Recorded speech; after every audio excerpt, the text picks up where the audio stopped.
ওলি জুনাইদ বাগদাদি রহমতুল্লাহি আলাইহি জামানার ঘটনা। ইয়ামেনের একজন বহুত বড় বুজুর্গ, বহুত বড় একজন ওলি, নাম হলো সুলতান ইবনুল আদিল। সুলতান ইবনু আদিল বহুত বড় আল্লাহর একজন ওলি। ইয়ামেনের পাহাড়ি অঞ্চলে থাকেন। ফ্যামিলি মেম্বার 4 জন, তারা স্বামী স্ত্রী আর ছোট্ট 2টা বাচ্চা থাকেন পাহাড়ি অঞ্চলে। পেশা হলো কাঠ কাটা, কাঠুরিয়া। জঙ্গল থেকে কাঠ কেটে এই কাঠ তিনি বাজারে বিক্রি করতেন। যা ইনকাম আসতো গো, ওই ইনকাম দিয়ে তাদের সংসার চলতো। সুলতান ইবনু আদিল স্বামী স্ত্রীর ভিতরে বড় মায়া, মহব্বত, ভালোবাসা, প্রেম। স্বামী স্ত্রীর মধ্যে যখন মহব্বত বেশি থাকে তখন এই সংসারটাই জান্নাতের বাগান হয়। আর যদি ভালোবাসা অন্তরে না থাকে, টাকা পয়সা ক্ষমতা কখনো শান্তি দিতে পারে না। আমরা এই জমিনে এমন বহু দেখেছি, সম্পদের কোনো অভাব নাই, টাকা পয়সার অভাব নাই, ক্ষমতার কোনো অভাব নাই, কিন্তু স্বামীর হাতে স্ত্রী খুন, স্ত্রীর হাতে স্বামী খুন। স্বামী রাত 2টা বাজে ঘরে ফিরে, স্ত্রী রাত 1টা বাজে ঘরে ফিরে। কে কোথায় রাত কাটায়, কার সাথে রাত কাটায় কেউ জানে না। স্বামী কার সাথে গাড়ি নিয়ে বের হয়, স্ত্রী কার সাথে গাড়ি নিয়ে বের হয়, সন্তান কার সাথে ঘোরায়, কোনো খবর নাই। ঘরটা যেন জাহান্নামের টুকরা। এসির অভাব নাই, মকমলের অভাব নাই, টাকা পয়সার অভাব নাই। একটা জিনিসেরই শুধু অভাব, সেটা হলো মহব্বত, সেটা হলো ভালোবাসা, সেটা হলো শান্তি। এজন্যই আল্লাহ পাক টাকা পয়সার বিনিময়ে শান্তি কেনার কোনো সুযোগ, কোনো অপশন আল্লাহ পাক মানুষের হাতে রাখেন নাই রে যুবক। শান্তির অপশন শুধু একমাত্র কার হাতে? আল্লাহ পাকের হাতে। আল্লাহ যারে চান তারে শান্তি দেন, আল্লাহ যারে চান তারে শান্তি দেন না, চান না তারে শান্তি দেন না। যারে চান আল্লাহ তারে শান্তি দেন। এজন্যই বলেছি ওই সুলতান ইবনে আদিল বহুত বড় আল্লাহর ওলি। স্বামী স্ত্রীর ভিতরে মহব্বত, বড় ভালোবাসা। একদিন বিবিকে বলতেছেন, বিবি গো, ও বিবি, এশার নামাজের পর বিবিকে বলতেছেন, বিবি একটু বলো তো আমাকে তুমি কেমন ভালোবাসো? বিবি কয়, আমি জানের চেয়েও আপনাকে বেশি ভালোবাসি। প্রয়োজন যদি হয় আপনার জন্য আমার জীবন দিতে আমি দিতে রাজি। স্বামী বলতেছে, বিবি এ প্রমাণ কি? জানের চেয়েও আমার বেশি ভালোবাসো? তাহলে বলো তো, আমার যদি আজ রাত ইন্তেকাল হয়, আমার জানাজা তুমি কিভাবে দিবা? কাফন পরাইবা কি দিয়া? আমি তো কোনো টাকা পয়সা, ব্যাংক ব্যালেন্স তোমার জন্য কিছুই রেখে যেতে পারি নাই। যদি আল্লাহ না করুক আজ আমার মৃত্যু হয়, ইন্তেকাল হয়, আমার কাফন কিভাবে দিবা? বিবি তখন বলে, স্বামী গো, এমন কথা কয় না। আল্লাহ যেন আপনার আগে আমাকে নিয়ে নে। যদি এমন হয়, আল্লাহ না করুক, যদি এমন হয় কাফনের কি প্রয়োজন? আমি আমার শাড়ি দিয়া, কাপড় দিয়া আপনারে কাফন দিব।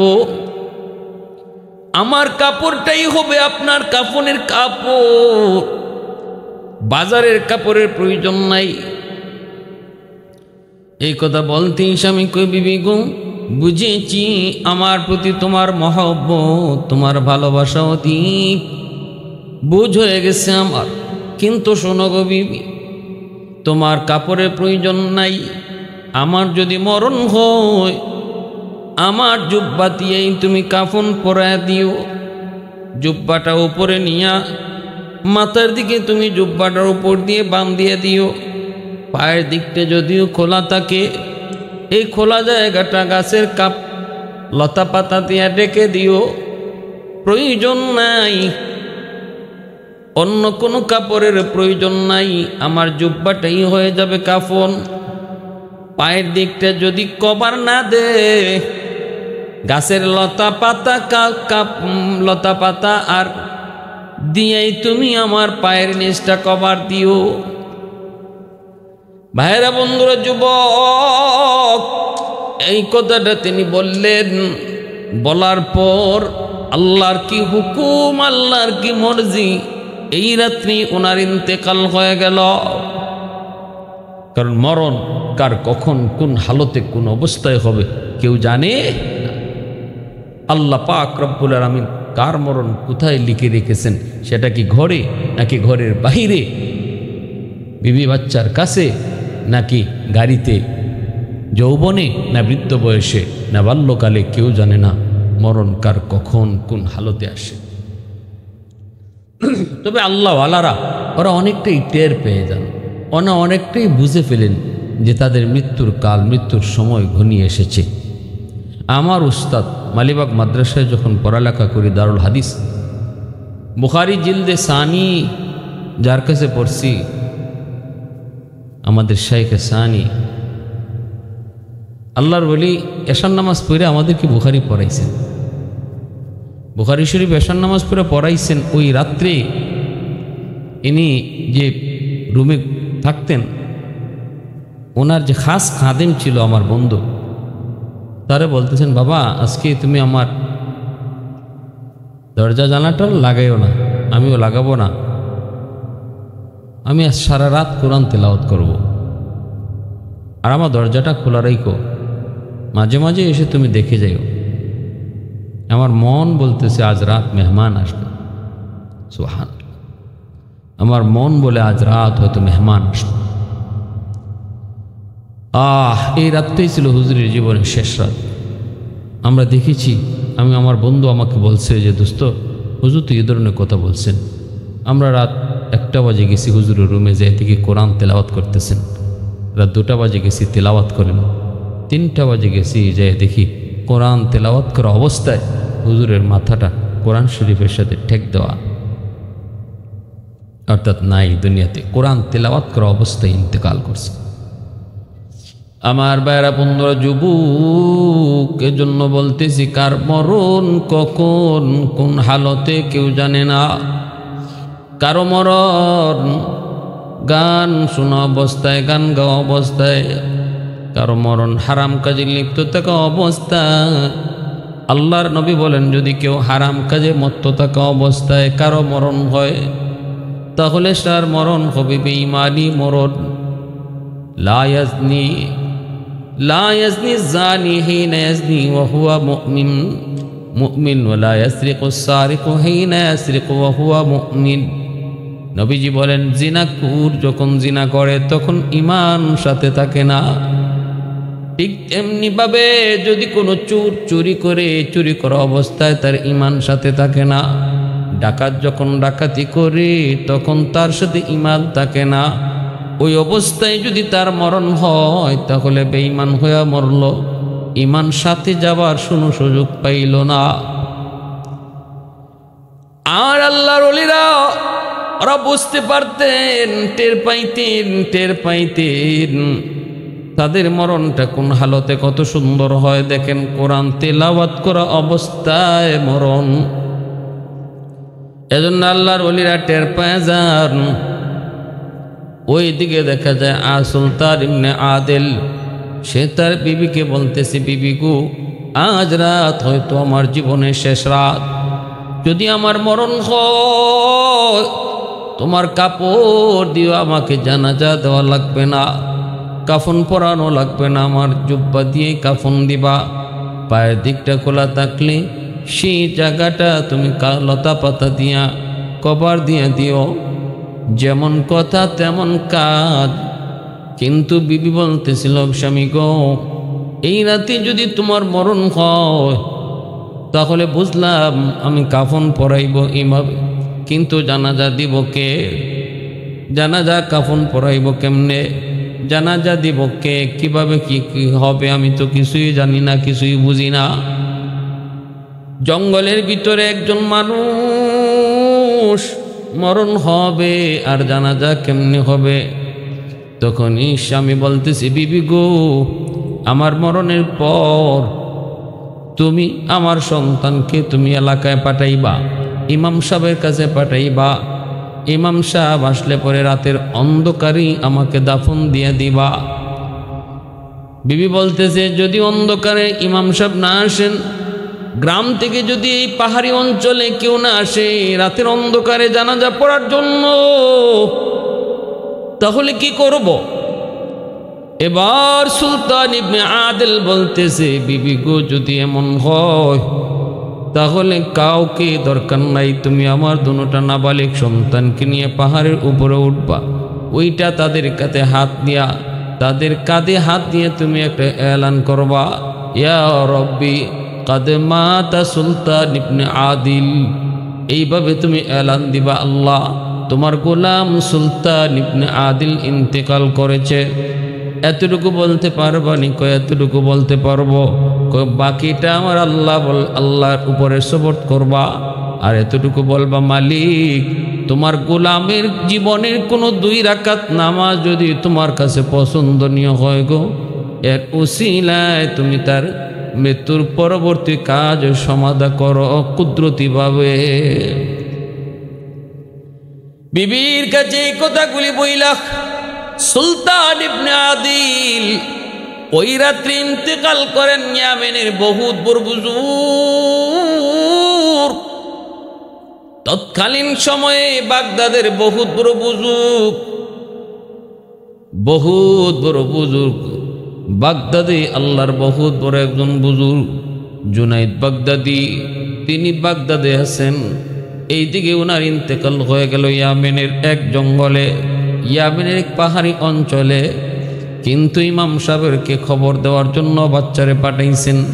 ইমাম সাহেব বলতেছে, এত রাত্রে কেউ যাবে না পাহাড়ে, তোমরা যায় তোমার বাবার লাশ পাহারা দাও, সকালবেলা আমি মানুষজন নিয়ে জানাজা পড়ায় দেব।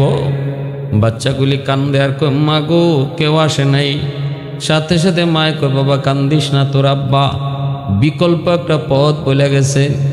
দুটা বাচ্চারে নিয়া দক্ষিণী মা বাচ্চার কাঁধে দুইরা আল্লাহর কাছে ডাক দিয়া কয়, ইয়া রাব্বি কাদ মাতা সুলতান ইবনে আদিল।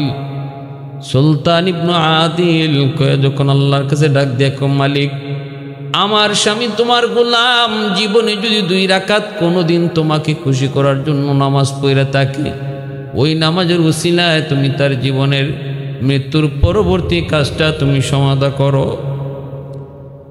ভাইরা বন্ধুরা আমার, আওয়াজ পৌঁছে গেল মালিকের দরবারে। আল্লাহ পাক মানুষ রূপে ফেরেশতা পাঠায় দিয়েছেন বাগদাদি জুনাইদ বাগদাদির কাছে। জুনাইদ বাগদাদির কাছে একজন মানুষ রূপে ফেরেশতা এসে কয়, জুনাইদ কোথায় আছো? কয়, বাগদাদে আছি। ইয়ামিন এখান থেকে কত দূর? কয়, 2500 দূর। 2500 মাইল দূর। কয়, এখনই ওই জায়গায় যাইয়া একটা জানাজার নামাজ পড়া লাগবে, এখনই যাওয়া লাগবে। রাত পোহানোর আগে আগে তার জানাজাটা পড়া লাগবে। সে বহুত বড় আল্লাহর একজন ওয়ালি, রাতের অন্ধকারেই তার জানাজা পড়া লাগবে। জুনাইদ বাগদাদি বলেন, আমার সাথে আরো 13 জন যাবে, কিন্তু কেমনে যাব? শর্ট রাস্তা মালিকের কাছ থেকে বইলা দেন, যেন অল্প সময়ে আমি 2500 মাইল পাড়ি দিতে পারি, এমন কোন রাস্তা আছে? ফেরেশতা আল্লাহর কাছ থেকে জানিয়ে দেয়, ও জুনাইদ, মাটি ছিটায় দিলাম। এই মাটিটা হলো যেই লোক মারা গেল, যে আল্লাহর ওলি ইয়ামিনে, তার কবরটা যেখানে হবে ওই জায়গার মাটিটা এখানে তোমার সামনে ছিটায় দেওয়া হয়েছে। এখানে তুমি সেজদায় পড়ো, সেজদায় পড়ো, সেজদা থেকে মাথা উঠাইলে পরে দেখবা ইয়ামিনের সেই জঙ্গলে তুমি হাজির। জুনাইদ বাগদাদি 13 জন সাথী নিয়া সাথে সাথে আল্লাহর কুদরতি কদমে সেজদায় পড়ে গেলেন। সেজদা থেকে মাথা উঠাইলেন, সুবহান রাব্বিয়াল আলা, সুবহান রাব্বিয়াল আলা, সুবহান রাব্বিয়াল আলা। সেজদার তাসবিহ পইরা মাথাটা উঠায়া দেখেন তারা আর বাগদাদে নাই। মুহূর্তের ভিতরে আল্লাহ পাক এক পলকে ২৫০০ মাইল ইয়ামেনের ওই পাহাড়ি অঞ্চলে হাজির কইরা দিছেন। এটা একমাত্র সম্ভব কার দ্বারা? একমাত্র সম্ভব আমার আল্লাহ পাকের কুদরতের দ্বারা। কাদের কুদরত দারি বরকামাল, আনতা রব্বি আনতা হাসবি যুল জালাল, আনতা রব্বি আনতা হাসবি যুল জালাল। বরি আজ চৌচিরাই, বরি আজ সুরত রঙ্গি, বরি আজ ইজ্জ নিয়াজি, বরি আজ বিম উমিদি, বরি আজ খুরদন ও খুফতন, বরি আজ তোহমত মর্দন, বরি আজ বিম উমিদি, বরি আজ রঞ্জ বালাই।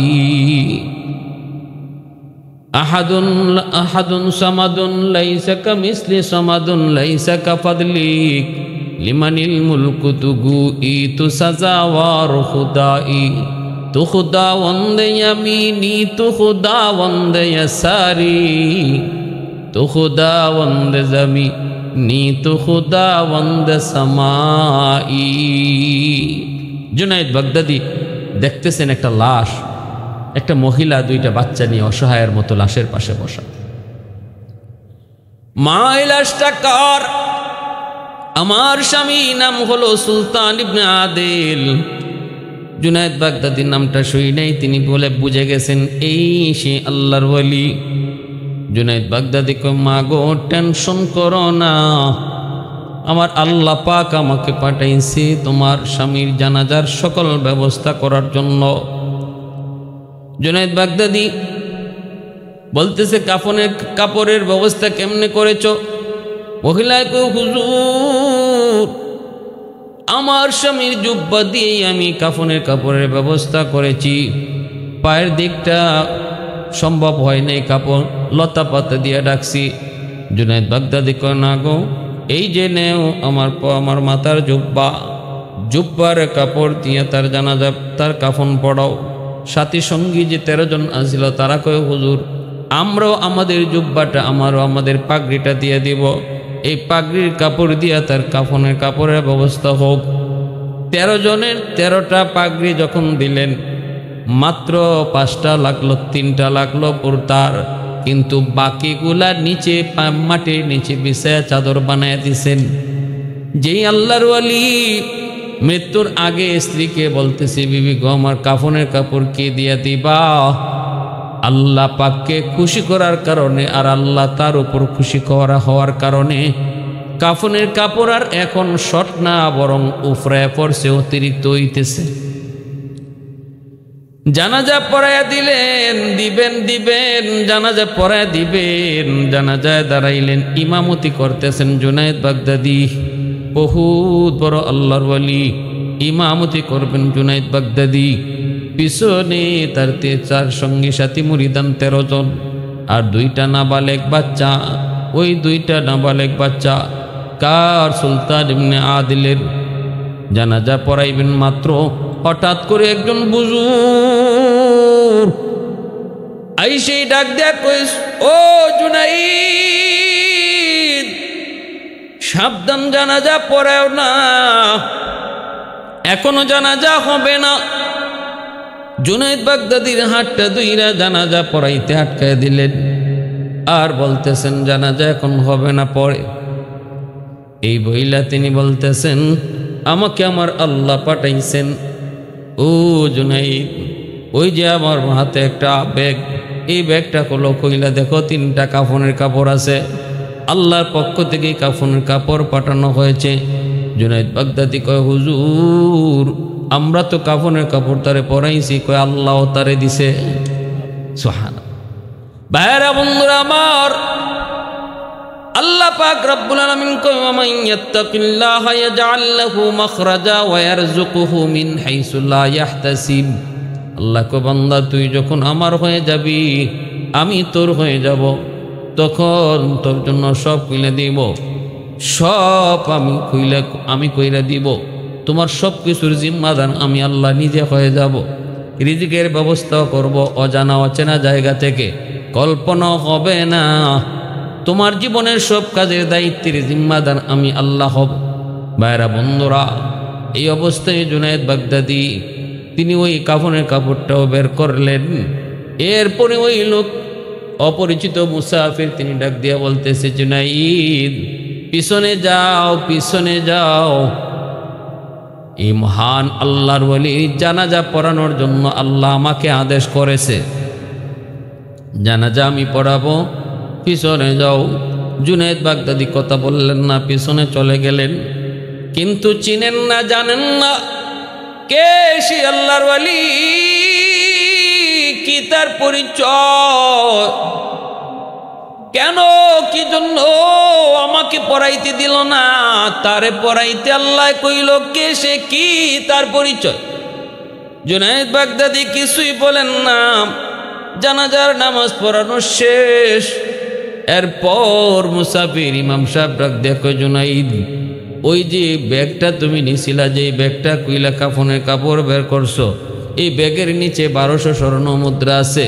এই 1200 স্বর্ণ মুদ্রা ওই মহিলার কাছে দিবা, সুলতান ইবনে আদিলের স্ত্রীর কাছে দিবা। তার 2টা অবুজ নাবালিগ 2টা বাচ্চা আছে, আল্লাহ পাকের পক্ষ থেকে হাদিয়া।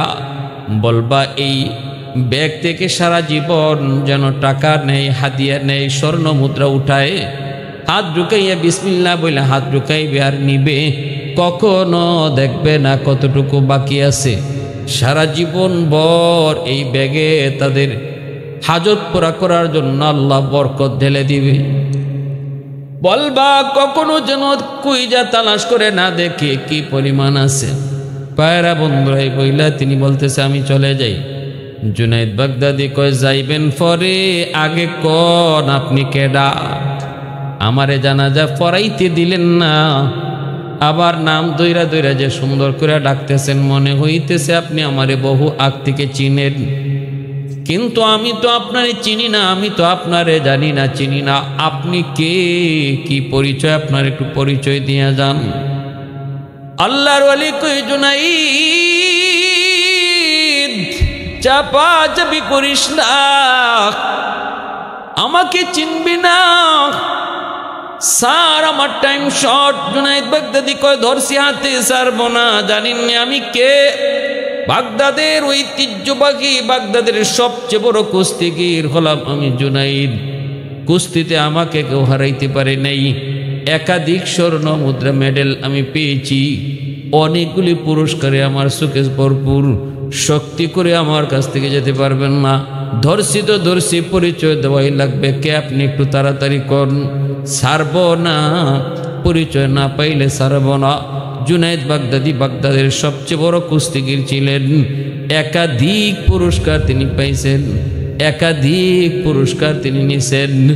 তাকে আজও পর্যন্ত বাগদাদের কেউ হারাইতে পারে নাই। শেষ পর্যন্ত জুনায়েদ বাগদাদি তিনি কুস্তিগির করা অবস্থায় ফাইনাল রাউন্ডে যায় একজন নিঃস্ব কঙ্কাল সার বয়স্ক মানুষের কাছে জুনায়েদ বাগদাদি হারছেন। এটা আবার কেমন কথা? প্রথম মেডেল, সরকারি পুরস্কার, জাতীয় পুরস্কার দেওয়া হবে জুনায়েদ বাগদাদিকে। সরকারের পক্ষ থেকে ঘোষণা দেওয়া হচ্ছে এখনই জুনায়েদকে পুরস্কৃত করা হবে। যদি কেউ থাকো অবজেকশন দেওয়ার দাও, আনলে পুরস্কার দিয়ে দিব। তার সামনে কেউ দাঁড়াইবার সাহস নাই। বুড়া একজন মানুষ হাত উঠে কয়, যাবো না, আমার একটু সুযোগ দেন, আমি লড়ব। সবাই তো অবাক, ঘটনা কি? আপনার কি হুঁশ আছে? জুনায়েদ বাগদাদির সাথে আপনি লড়বেন? নিজের শরীরের ফায় চাইছেননি, নিজের শরীরের ফায় তাকাইছেননি, নিজের শক্তির দিকে খেয়াল করছেননি। মইরা যদি যান আমরা কিন্তু রিস্ক নিব না। বুড়া মানুষটা কোনো অসুবিধা নেই, কারো কোনো রিস্ক নিতে হইব না। লিখিত যদি কোনো কিছু দিতে হয় দাও, আমি আমার জীবনের জন্য আমি রিস্ক নিলাম। এই বইলা হাজারো হাজারো মানুষের সামনে জুনায়েদ বাগদাদি, সে যে জাতীয় বীর, তার সামনে কুস্তিতে লড়ার জন্য একজন বয়স্ক মানুষ কঙ্কালসার গায়ে শক্তি নিয়ে হাজির হয়ে গেছে। সবাই তো অবাক। ওই অবস্থায় পুরা মানুষটায় যায় জুনাইদ বাগদাদিরে কয়, জুনাইদ অবাক হইতেছ আমাকে দেইকা, আমি কোন সাহসে তোমার সামনে দাঁড়াইলাম? কিন্তু জুনাইদ শোনো, তুমি আমাকে চেনো না, আমি তোমাকে ভালো করে চিনি। তবে আমার পরিচয় যদি দেই, আমাকেও তুমি ভালো করে চিনবা। কে আপনি? কয় আমি পরে বলতেছি আমি কি। এর আগে আমার অবস্থাটা তোমারে শোনাই। আজ 3 দিন হয়ে যায়, আমার পরিবারে খানা নাই, আমার বাচ্চাগুলো অসহায়, ঘরে খানা নাই। জুনাইদ, আমি কারো কাছে ভিক্ষা চাইতে পারি না, কারো কাছে সাহায্য চাইতে পারি না, সদকাও খাইতে পারি না, কারণ আমি নবীর বংশের মানুষ। এজন্য কারো কাছে হাতও বাঁধতে পারি না, আমার বংশ হলো নবীর বংশ। যদি তুমি আজকের এই প্রতিযোগিতায় আমার কাছে তুমি ইচ্ছা করে হেরে যাও, তাহলে তোমার এই হেরে যাওয়ার কারণে নবীর বংশের কিছু মানুষের মুখে খাদ্য জুটবে। আজ আমার বাচ্চাগুলো একটু হাসি ফুটবে, তাদের মুখে হাসি ফুটবে। পেটের ক্ষুধায় অস্থির। হয়তো তোমার ইজ্জত যাবে, সম্মান যাবে, কিন্তু নবীর বংশের ইজ্জত বাড়বে। এখন একটু কও, নিজের ইজ্জত রাখবা না নবীর বংশের ইজ্জত রাখবা? জুনাইদ বাগদাদি কই, আপনি আর বলতে হবে না গো, আর আমাকে শোনাইতে হবে না। ইচ্ছা করে জুনাইদ বাগদাদি পরাজিত হলেন। ওই বৃদ্ধ মানুষটা জয়ী হলো, সরকারি মেডেল তারে দেওয়া হলো। মানুষেরা জিজ্ঞেস করে, জুনাইদ কেমনে কি হলো? কিছুই তো বুঝি নাই। জুনাইদ বাগদাদি কয়ে, বুঝতে হবে না, তার কাছে অদৃশ্য একটা পাওয়ার আছে, অদৃশ্য একটা শক্তি আছে, যেই শক্তির সামনে আমি পরাজিত হয়েছি।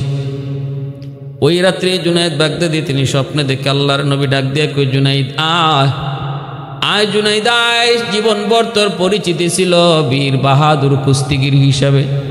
আজকে থেকে আমি নবী তোরে হাত ধইরা এই জায়গা থেকে উঠাইয়া পরিচয় দিলাম সুলতানুল আরিফিন, জগতের সকল অলিদের সর্দার বানায়া আমি নবী তোমারে খুশি করলাম। যে আমার বংশের মানুষে ইজ্জত দেয়, ইজ্জত দিয়া নিজের ইজ্জত খোয়াইল, আজ আমি নবী তারে ইজ্জতের সর্বোচ্চ আসনে বসাইলাম। والليل مغي زلف محمد كترنم والشمس برخساري أحمد كترنم والفجر مغي صبح رسالتك بشارات والعصر مغي دور نبوتك بشارات हर फूल में रोए मदीना का तबस्सुम शाखों की लचक में बेक़दा का तकल्लुम यासीन से मौला ने कभी उनको पुकारा हमीम कभी और कभी तौसीन इशारा हमीम कभी और कभी तौसीन इशारा। এই জুনাইদ বাগদাদি বলতেছে, কে আপনি? আপনাকে ছাড়বো না, জানেন আমি কে? আমার অতীতের ইতিহাস হলো আমি কুস্তিগির বীর বাহাদুর, আমার সামনে কেউ শক্তি দিতে পারে নাই। দর্শি তো দর্শি, পরিচয় দিয়া যান, কে আপনি? বুজুর্গ ডাক দেয়া কই, জুনাইদ সবার সামনে পরিচয় দেওয়া যায় না, কিছু কিছু পরিচয় গোপনেও দিতে হয়। কানে কানে শোনো, আমি কে জানুনি? আমি হলাম খিজির, আল্লাহর গোলাম খিজির আমার নাম। জুনাইদ বাগদাদি কয়, আপনি কি সেই মূসা নবীর জমানার খিজির? বলে হ। সাথে সাথে খিজির আলাইহিস সালামের নাম শোনা মাত্রই জুনাইদ বাগদাদি কাইপা উঠলেন, আপনি তো সেই খিজির যে মূসা নবীর 3 কথার পরে ফাঁস থেকে খেদাই দিছিলেন। আপনি এত রাগী, আপনি এত গুসা, আমি সেই জায়গায় আপনার সাথে বেয়াদবি করে ফেলছি হুজুর। আপনার যে রাগ, আপনার যে গুসা, মূসা নবীর মতো রাগী নবীরও আপনি সাইড দিছেন না, আপনি সারাই দিচ্ছেন, কেছেন জানগা, আপনার আমার ভয় লাগতেছে হুজুর, আমি বেয়াদবি করলাম। খিজির আলাইহিস সালাম না না, কোনো বেয়াদবি না, আমি অনেক নবী রাসূলগণের সাথে আমার সাক্ষাৎ হয়েছে, আমার রাসূলের সাথেও আমার সাক্ষাৎ হয়েছে, রসুলের সাথেও আমি ছিলাম। হ্যাঁ, তোমার কাছে আমার আল্লাহ পাঠাইছে, এই জানাজার শরীক হওয়ার জন্য। সে বহুতপুরে একজন বুজুর্গ। তখনই ওই জুনায়েদ বাগদাদি বলতেছে, আচ্ছা হুজুর, এই মাত্র কয়জন? আমরা 13 জন। আপনি জানাজার মধ্যে এত উঁচু উঁচু আওয়াজে তাকবীর দিলেন কেন? এই অল্প সংখ্যক মানুষে তো এত আওয়াজ দিতে হয় না। খিজির আলাইহিস সালাম বলেন, জুনায়েদ তুমি জানো না এই সুলতান ইবনে আদিলের মর্যাদা আল্লাহর কাছে কি পরিমাণ? জানা যায় তুমি দেখেছো তোমরা 12 জন আর 13 জন, কিন্তু আমি দেখেছি অন্তর চোখে 12,000 ফেরেশতা হাজির। 12,000 ফেরেশতা তারা জানাজায় হাজির ছিল। এজন্য আওয়াজ জুড়ে দিয়েছি, নাও এই থলিটা নিয়ে তার বিবির কাছে দিয়ে দিও। জুনায়েদ বাগদাদি রহমতুল্লাহ আলাইহি এই থলি নিয়ে মহিলার কাছে আসলেন। আয়েশা বলতেছেন, মাগো তোমার স্বামী তো জেনতেন কোনো সাধারণ মানুষ না, বহুত বড় আল্লাহর ওলি, যার জানাজার নামাজ পড়াইছেন হযরতে খিজির আলাইহিস সালাম। 12,000 ফেরেশতা যার জানাজায় শরীক হয়েছেন। ভাইরা বন্ধুরা, 12,000 ফেরেশতা যার জানাজায় শরীক। এমন একজন স্বামী, একটু কথা কও মা, আমার একটু কও, কি এমন নেকামল তার ছিল যে নেকামলের কারণে এত বড় মর্যাদা আল্লাহ তারে দিছে? তখনই তার বিবি বলতেছে, আপনি কেডা? কয় আমার পরিচয় দিও লাগবো নি? কয় না, কোন আপনি কেডা? আমি এক গুনাহগার, নাম হলো জুনায়েদ বাগদাদি। মহিলায় কই, বাবা যুবক তুমি জুনায়েদ বাগদাদি বলে হও? আমার স্বামীর জবানে তোমার কত নাম শুনেছি। তাহলে কি এমন নেকামল যে নেকামলের কারণে আপনার স্বামী এত মর্যাদা লাভ করেছে? কয়েক নাম্বার হলো, আমার স্বামী জীবনে কোনো দিন নামাজ কাজা করে নাই। 4টা আমল আমি তার পেয়েছি। আমার বিয়ের পর থেকে নিয়ে আমার চোখের দেখা আমার স্বামী জীবনে নামাজ কাজা করে নেই। আসসালাতু ইমাদুদ্দিন, নামাজ হলো দ্বীনের স্তম্ভ। নামাজ হলো দ্বীনের স্তম্ভ। নামাজের দ্বারাই একজন মানুষ সে মুমিন না কাফির এটা পরিচয় ঘটে। সর্বপ্রথম হিসাব আল্লাহ নিবে নামাজ। আউয়ালু মা ইউহাসাবু বিহিল আবদু ইয়াউমাল কিয়ামাতি সলাতু।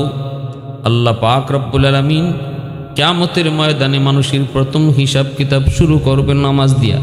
নামাজের হিসাব যার সুন্দর তার বাকি হিসাব সুন্দর। নামাজের হিসাব যার গন্ডগোল সব হিসাবে গন্ডগোল। 2 নম্বর নেক আমল আমার স্বামীর আমি পেয়েছি। ফজরের পরে কোরআন তেলাওয়াত, মাগরিবের পরেও কোরআন তেলাওয়াত, আল্লাহর কালামের সাথে তার সম্পর্ক, মহব্বতের সম্পর্ক, কোরআনের সাথে তার ছিল ভালোবাসা। কোরআন তেলাওয়াতে সে বড় পাগল ছিল। আফজালুল ইবাদাতি তেলাওয়াতুল কোরআন। রাসূল কয় উত্তম ইবাদত হলো কোরআন তেলাওয়াত। এজন্য ওলি আল্লাহরা বেশি বেশি কোরআন তেলাওয়াত করেন। ওই যে বললাম আমার উস্তাদ মালিবাগ মাদ্রাসার শেখ সানি যে রাত্রে ইন্তেকাল করছেন, ওই রাত্রে কোরআন তেলাওয়াত করা অবস্থায় তার জান কবজ হয়েছিল। কোরআনের সাথে সম্পর্ক। 3 নাম্বার বিবি সাহেব বলতেছে, আমার স্বামীর তৃতীয় নেক আমলটা আমার যা চোখে পড়ে সেটা হলো, আমার স্বামী জীবনে আমার চোখের দেখা কোনোদিন তাহাজ্জুদের নামাজ তরক করে নাই। গভীর রাতে তাহাজ্জুদের টাইম, এই তাহাজ্জুদের সময় শুধু নামাজ পড়তো না, আমি দেখতাম নামাজ পড়ে সে কার সাথে বিড়বিড় করে কথা কইতো। আমি মাঝে মাঝে লাইট জ্বালায় কই, ডাক লইতাম, তুমি কার সাথে কথা কও। আমি ভাবতাম কার সাথে কান্না জানি প্রেমের আলাপ করে। কিন্তু আমার স্বামী কইতেছে, বিবি গো, খালি নারী পুরুষের সাথে প্রেম না, আমি আমার মাশউকের সাথে প্রেম করি, আমি আমার মাশউকের সাথে কথা বলি। সে না তাহাজ্জুদ পইরা আল্লাহর সাথে কথা কইতো। 4 নম্বর নেক আমল হালাল রুজি। আমার স্বামী একজন কাটুরিয়া, তিনি কাঠ কাটতেন, জঙ্গল থেকে কাঠ কাইটা বাজারে বিক্রি করতেন, ইয়ামেনের বাজারে। এই বাজারে বিক্রি কইরা যে কয়টা টাকা পয়সা পাইতেন তা নিয়ে সংসার চলত। কোনো দিন আমাদের হারাম ছোঁয়া লাগে নেই। হালাল ইনকাম অল্প অল্প হলেও আমার স্বামী সবসময় হালাল ইনকাম কামাই করতেন। হালাল কামাই দিয়ে আমাদের সংসার চলত। এজন্য মনে রাখবারে যুবক, যেই ঘরের মধ্যে হারাম ঢুকে, হারাম মাল ঢুকে, এই ঘরে কখনো আল্লাহওয়ালা তৈরি হয় না। আল্লাহওয়ালা তৈরি হতে হলে শর্ত হলো হালাল রিজিক। ইবাদত যদি কবুল করতে হয় হালাল রিজিক শর্ত। নামাজ কবুল, কোরআন তেলাওয়াত কবুল, জিকির আজকার কবুল। কখন? কয় যখন রিজিক হালাল হবে। হালাল রিজিক যদি না হয় তাহলে ইবাদত কবুল হয় না। এই চারটা ইবাদত আমল ছিল ওই আল্লাহর ওলির সুলতান ইবনে আদিল, যিনি জুনাইদ বাগদাদি রহমতুল্লাহি আলাইহির জমানার